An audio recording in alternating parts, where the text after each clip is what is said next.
Kama ambavyo mmesikia, tarehe 3 jeshi la polisi lilitoa taarifa ya tishio jingine ambalo linahamasishwa kwenye mitandao na wanaharakati mbalimbali na watu mbalimbali wasioitakia mema nchi yetu. Wameendelea kuhamasisha na kusema tarehe 9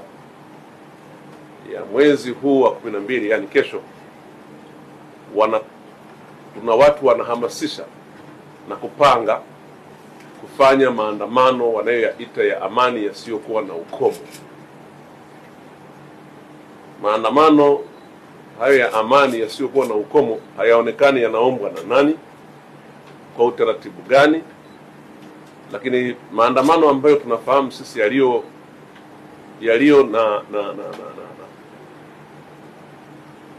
na compliance na katiba ya nchi yetu, lakini na sheria za nchi yetu, ni yale yanayoombwa na mtu mahususi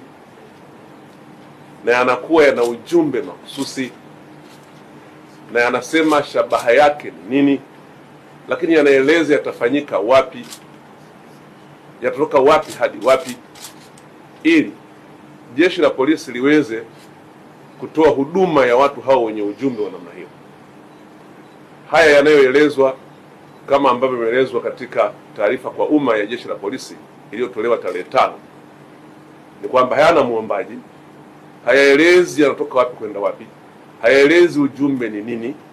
ila tu yanaeleza kwamba yatakuwa hayana ukomo, na tunaambiwa kwamba ni makubwa kuliko yale ya tarehe 29. Ndugu zangu wanahabari, kama yakiwa hayo ni maandamano yasiyo na ukomo, maandamano ambayo ni makubwa kuliko yale ambayo watu walichoma mali za watu, walichoma vituo vya mafuta, walichoma majengo ya serikali, wamechoma vituo vya polisi, yale yaliyosababisha watu wakafa. Sasa hayo tunayoambiwa ni makubwa zaidi ya hayo. Sasa hayo sio maandamano, kwanza kwa sababu hayana kibali kwa mujibu wa sheria, lakini pili, hayaeleweki yanafanywa na wakina nani ili tujue hata tuzungumze nao, lakini tatu, yanaambiwa hayana mwisho. Maana maandamano kwa mujibu wa sheria yetu ya polisi na polisi wasaidizi sura ya 322 kama sikosei, yameelezwa wazi kwa sifa hizi na vigezo hivi nilivyovisema. Kwa hiyo nimewaita hapa kujaribu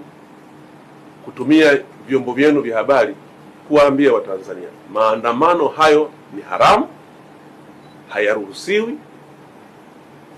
na tutumie nafasi hii kuwaomba sana wale wote ambao wanashabikia, wale wote ambao wanaona wao wameichoka amani, wale wote ambao wanaona hata mateso tuliyopata katika kipindi hiki wanaona hayatutoshi, wanataka kutuongezea tena mengine, tuwaombe sana kwamba maandamano kwa kuwa hayana kibali na hayapo kwa mujibu wa sheria,